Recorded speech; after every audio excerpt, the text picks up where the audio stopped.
Je suis très heureux de parler avec toi, Stella, aujourd'hui. Pourriez-vous vous présenter et que faites-vous en tant que travail? Donc, je me présente, je m'appelle Stella Berliocchi. Je suis auteur, écrivain. Bien. Voilà mon travail. Parlez-moi de votre enfance. Alors, mon enfance, je suis née au Congo, à Brazzaville. Donc, j'ai passé de 0 à 7 ans au Congo, dans deux villes différentes, Brazzaville, Pointe-Noire. Et ensuite, à partir de 7 ans et demi, j'ai décidé d'aller en France. Donc, du coup, je suis partie. Et j'ai vécu en France d'abord donc, en banlieue parisienne, en Ille-sous-Bois. Et ensuite, je suis allée à Toulouse. De là, je suis repartie à 17 ans en Afrique pour revenir. Donc, en fait, ça explique le titre un peu de mon livre, hein, de mon premier livre. Comment est ta vie en France? Ma vie en France, oh, en ce moment, alors c'est compliqué. Vous m'avez dit de ne pas vous poser de questions, mais j'ai pas compris la question parce que comment elle est ma vie en France en ce moment? Elle est très bien puisque j'écris, que je suis contente d'écrire, puisque j'ai mes enfants, pas tous, mais bon, j'ai deux de mes enfants ici. J'ai mon mari. Donc, en ce moment, ma vie en France, elle est intéressante. Elle est très intéressante, oui. Mm. Tu as des amis en France? Alors ça, ça, c'est un long débat chez moi, cette histoire d'amitié. Je sais pas, c'est un très, très long débat parce qu'il faudrait y passer du temps. Mais je ne veux pas dire que j'en ai vraiment. On les compte là, les amis. On les compte sur les trois doigts là, de la main, les amis. Euh, Tu as des amis en Afrique, en Congo? Alors les amis, encore une fois, nous, les amis, ça va être compliqué d'en parler parce que pour moi, c'est une longue discussion comme beaucoup de choses. Je crois que c'est par rapport à la manière dont je pense qui est assez difficile peut-être à percevoir et que les amis, je les compte là. Je les compte avec une main dans le monde, hein. De Ouais. Congo, à quelle guerre avez-vous participé? Quel est arrivé à vous et à votre famille? Alors, j'ai pas participé puisque j'ai été, comment dire? J'ai subi les guerres. Je les ai subies. J'y ai pas participé, j'ai tué personne. Donc, j'étais plutôt du côté des victimes. Donc, j'ai vécu les deux guerres civiles qui ont touché le Congo, donc en 96, 1996 et aussi en 1998. Donc, voilà. Et ce qu'il en résulte, on va dire, par rapport à ma famille, c'est qu'à l'époque, la famille, il y avait que ma mère et moi, en fait, dans la toute dernière guerre où je me suis plus étalée, on va dire, dans le bouquin, c'est surtout sur la guerre de 98, parce qu'il y a eu un long cheminement hein, pendant cette guerre-là, que la première de 96, j'y suis allée un peu, on va dire, tranquillou, presque gentiment. Voilà. Voilà. Donc, à l'époque, la famille, c'était surtout mon père, ma mère et moi. Hmm. Et ma première Euh, fille aussi. Voilà. c'est très difficile. Oui, c'est difficile, oui, c'est difficile, mais pas que. C'est pas que la guerre. C'est pas que la guerre qui est difficile. C'est tout le parcours en fait de l'histoire. C'est tout le parcours de l'histoire. C'est ce que je raconte dans mon livre. C'est tout mon parcours qui est peut-être différent. Différent, oui. Mm, oui. Oui. Mm. Quelle expérience vous affecte encore la guerre? Euh, Par rapport à la guerre, hein, ce qui se reflète dans mon écriture, c'est, on va dire, je suis restée sur le même ton. Je suis restée, on va dire, je me suis pas enflammée plus sur le moment où j'en parle que sur le moment où j'aurais parlé, par exemple, de ma petite enfance. Je veux dire, je suis restée dans un temps assez vivant, assez actif. Et il se passe des choses, c'est-à-dire peu importe le moment que je parle de l'histoire, de mon histoire, que ce soit l'enfance, l'adolescence ou la guerre. C'est-à-dire le temps, il reste le même. Il est actif et en fait, c'est pas de la lamentation du tout. C'est pas du tout, c'est pas de la lamentation. Même en ce qui concerne les guerres, c'était dans le livre, j'ai pas du tout cette envie de me lamenter et je me suis pas du tout lamentée par rapport à ça. C'était vraiment quelque chose. Je me suis pas détachée, hein, mais c'est avec le recul de maintenant. Voilà, c'est avec le recul de, allez, 26 ans plus tard. Donc c'est plus la même chose. Je l'aurais écrit au lendemain de la guerre, ça aurait peut-être pas été la même chose. Voilà. Voilà. Bien. Pourquoi tu crois elle est importante d'écrire de la guerre? Pourquoi je pense que d'en parler de la guerre, c'est important, de celle-là, les nôtres, du moins celle de mon pays, le Congo. C'était important parce que je crois que ça n'a pas été fait. Ça n'a pas été fait, la guerre au Congo, on l'a survolé. Je veux dire, même les médias internationaux, c'est à peine s'ils en ont parlé. On a fait tout un boucan pour le génocide rwandais. C'était grave, bien sûr. Mais le Congo, c'était grave aussi. Et il ne s'est rien passé. On n'en a pas parlé. Et quand on en a parlé, c'était par petits morceaux, par petits bouts. Et là c'était important qu'une personne que moi en tout cas, qui ait vécu ça à l'intérieur de la guerre en elle-même, qui ait vu ce qui s'est passé, puisse le poser aussi par écrit. Mais c'était important de le faire, mais pas que pour moi, je pense. C'était important de le faire pour beaucoup de gens, je pense, oui. Maintenant, tu vis en France, n'est pas en Congo. Pourquoi tu écris du Congo? Pourquoi j'écris sur le Congo? D'abord, je suis née et mes parents ils sont nés. J'ai pas écrit que sur le Congo, puisque mon livre s'intitule Dans ma peau. C'est le journal intime d'une personne venue d'ailleurs. Donc ça, c'est tout le titre du livre. Donc déjà, le titre, il en dit long, parce que je parle pas que du Congo et je parle pas que de la guerre. Je parle de moi, je parle de mes expériences, des choses vécues, des choses qu'il fallait que je dise en fait. Voilà. Mais ça ne parle pas que du Congo. Il y a de la France aussi à l'intérieur. Il y a un peu de Côte d'Ivoire à l'intérieur. Il y a pas que le Congo, il n'y a pas que la guerre. Comment la guerre se reflète-t-elle dans votre écriture? La guerre, je ne peux pas dire que j'ai oublié parce que l'essence, les manières sont. Il y a certaines choses que je ressens différemment, comme dès qu'il y a des choses qui se passent, comment dire, lorsqu'on a vécu une situation, en fait, qui peut passer du rose au gris tout d'un coup, sans qu'il y ait pour autant un fil d'actualité qui annonce la grisaille, en fait. On passe du rose directement, on tombe dans le gris. Quand on a vécu ça une fois, deux fois, trois fois, je pense qu'on a des manières de voir et de percevoir des dangers différemment que ceux qui ne l'auraient pas vu, en fait. C'est ça. Donc, ce qui se reflète, c'est que c'est cette envie ça devient presque de la paranoïa, en fait. Ça devient presque de la paranoïa, oui, presque. Voilà. Mais il n'y a vraiment que ça je peux dire, qui aurait pu impacter par rapport à la guerre. Il y a aussi le fait d'avoir demandé l'asile en France, qui m'a été refusé d'ailleurs à l'époque. Bon, il faut lire le livre pour digérer ce que je suis en train de dire, ou pour le comprendre du moins.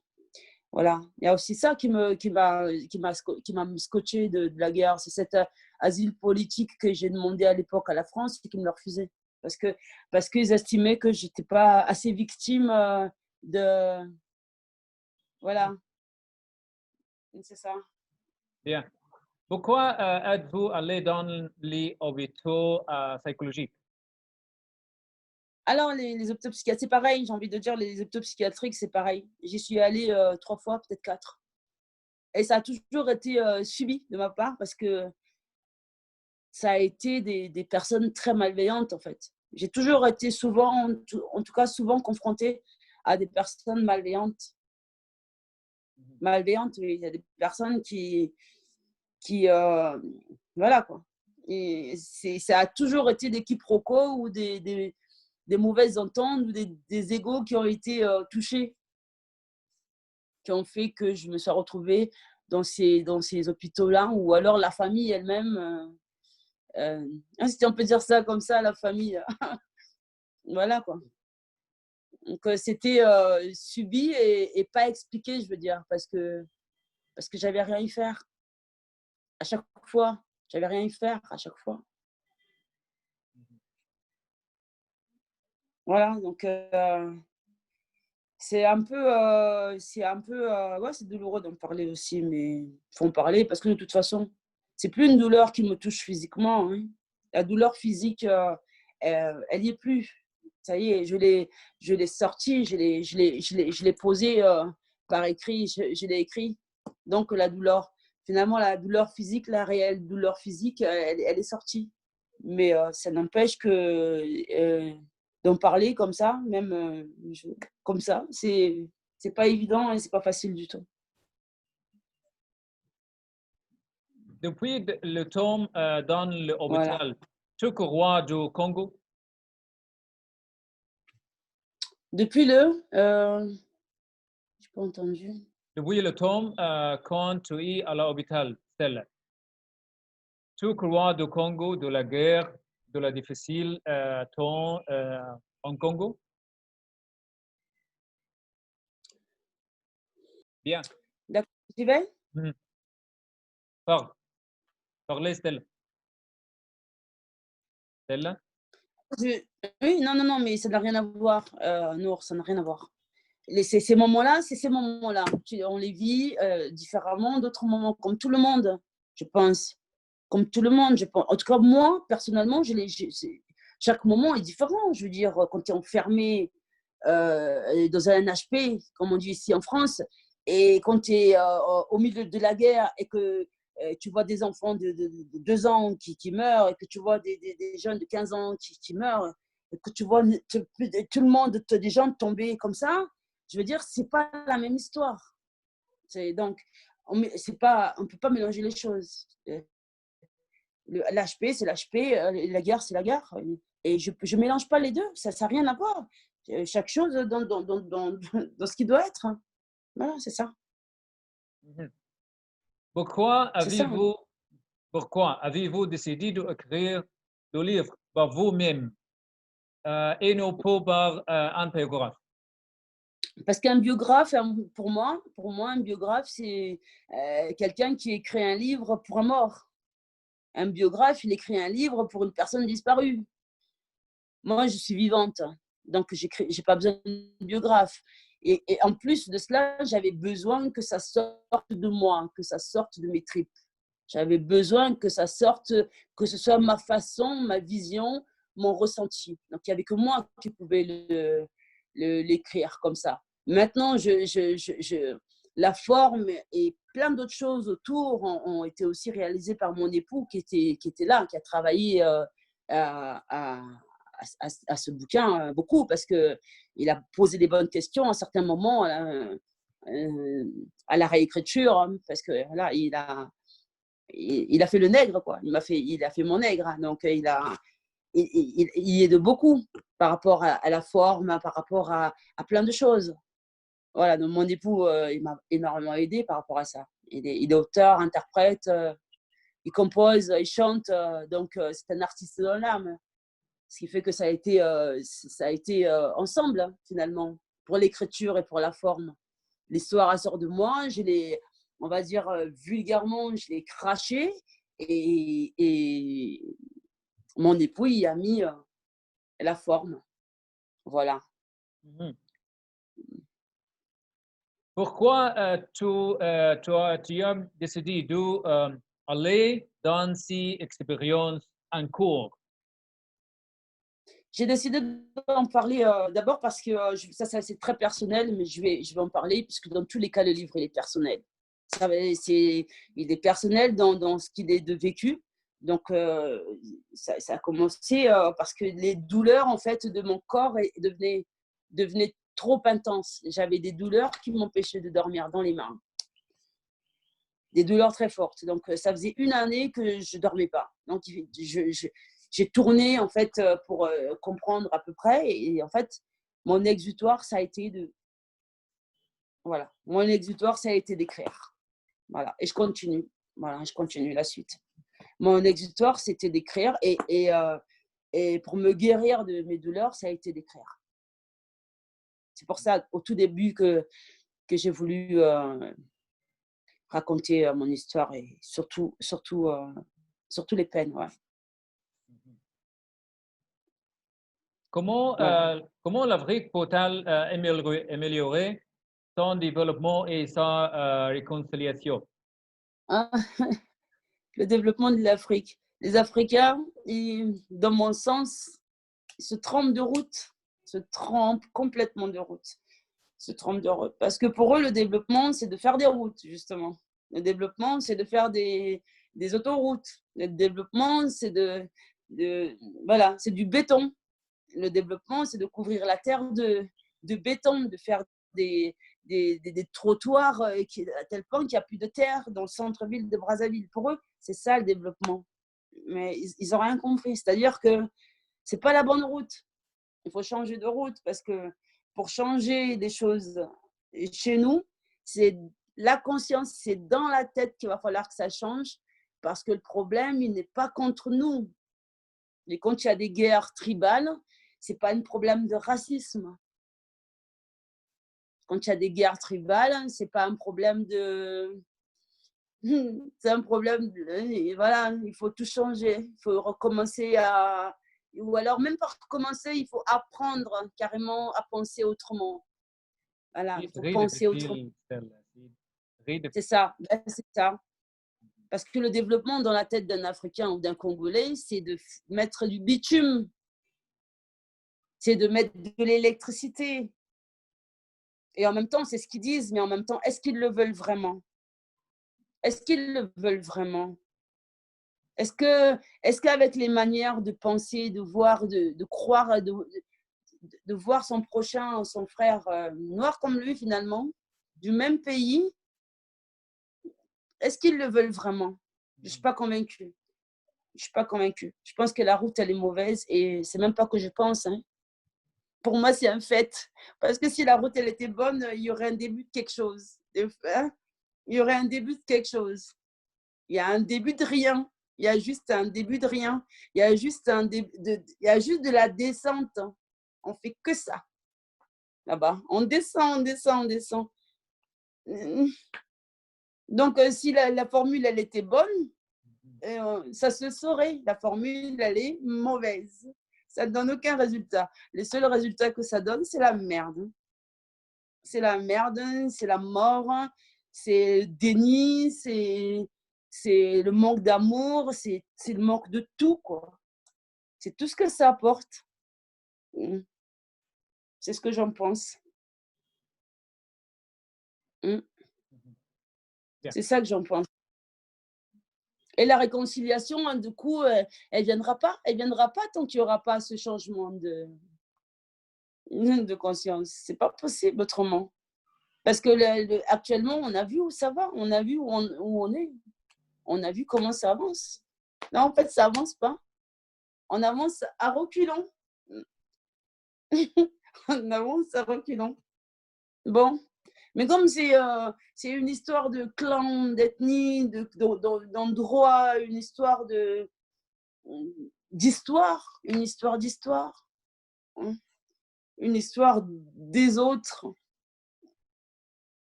une histoire qui me fait de la peine. Oui, ça me fait de la peine, cette Afrique. Oui.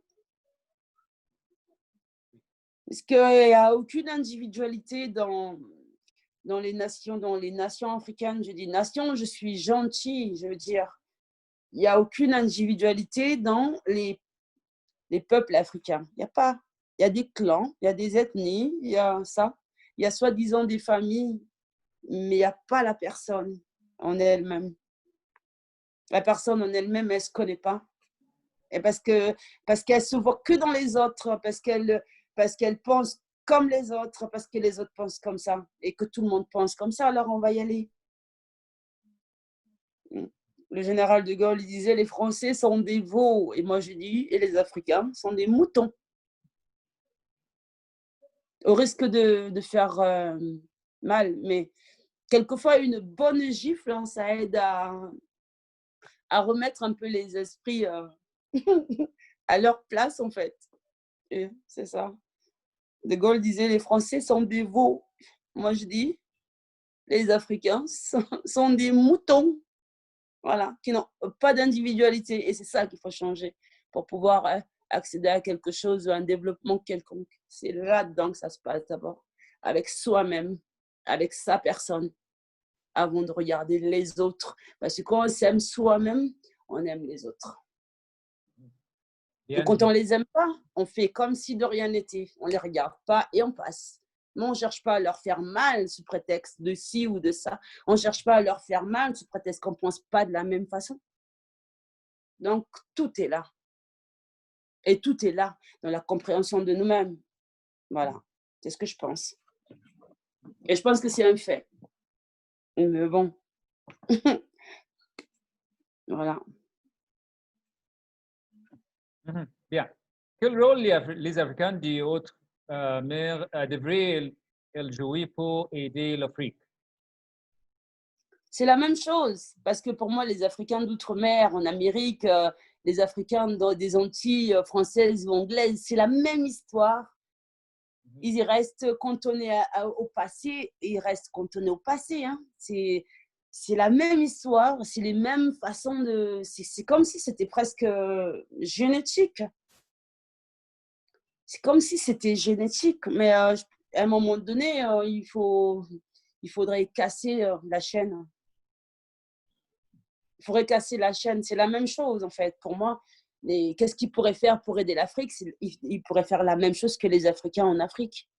C'est-à-dire soi-même et l'individualité, l'individu en elle-même, avant d'être un clan, avant d'être une communauté, avant d'être afro-américain, avant d'être antillais, avant d'être dans une famille. On est d'abord soi, avant d'être les autres, avant de comprendre comment c'est possible ça. Comment c'est possible de comprendre les autres quand on ne se comprend pas. Enfin, c'est la même histoire hein, pour moi. Ils ne pourraient rien faire d'autre que eux essayer de se comprendre déjà eux-mêmes en tant qu'individus et non plus en tant que groupe et en tant que bande. Voilà. Que voulez-vous que le monde faire de votre livre? Le monde, c'est un grand mot. Ça, c'est un mot que les Américains, ils ont bien utilisé, le monde, le monde. Moi, déjà, le monde qui aura l'opportunité de lire mon livre et les suivants, parce qu'il y a une suite qui arrive. Ce monde-là, ce que je lui souhaite, en fait, c'est d'y trouver l'espoir de quelque chose. Même si les personnes n'ont pas vécu des choses forcément hard ou forcément difficiles ou forcément compliquées ou forcément les mêmes choses, mais qu'ils puissent y trouver cette foi, voilà, cette foi que j'essaie que j'ai mis à l'intérieur. J'ai pas essayé, non. Cette foi que j'ai mis à l'intérieur, j'ai mis la foi dedans, oui, de la foi et de l'espoir. C'est ça que je souhaite à tous ceux qui tomberont pas dessus, à tous ceux qui auront l'opportunité de lire mon livre et mes livres. Je leur souhaite cette étincelle-là qui fera changer ne fût-ce qu'une petite bribe de quelque chose dans leur vie, une petite bribe de quelque chose en bien dans leur vie. C'est ça que je souhaite. C'est ça que je souhaite. Quels sont les meilleurs mécanismes pour faire face au traumatisme? Les traumatismes, par rapport à la guerre, les traumatismes, aujourd'hui, sincèrement, aujourd'hui, au moment où je vous parle, j'en ai aucun. Sinon que des douleurs quand j'ai écrit et que je suis obligée de me remémorer les moments. Et là, la douleur, elle est aussi vive qu'à l'époque, sinon pire. Mais quand je ne suis pas dans la commémoration en écrivant, j'ai envie de dire ça va. Ça va. Ça va. Être écrivain, est-ce, et c'est une question d'avoir une expérience à ouvrir ou d'avoir les capacités d'écrire? Pour moi, la réponse, elle est claire. C'est l'expérience à offrir. C'est l'humanité d'abord qu'on a, c'est l'empathie qu'on a pour les autres. C'est aussi beaucoup d'amour d'abord avant la capacité d'écrire. Parce que la capacité d'écrire, ça, bon, c'est bien, mais bon, pour moi, être un écrivain, c'est avoir cette chose à partager. Encore une fois, cette étincelle, cette empathie, cette humanité, cet amour. C'est ça. Très bien. Voilà. Merci d'avoir participé beaucoup, Stella. Beaucoup, Nour. Merci, Nour. À bientôt. Hein. À bientôt. Merci.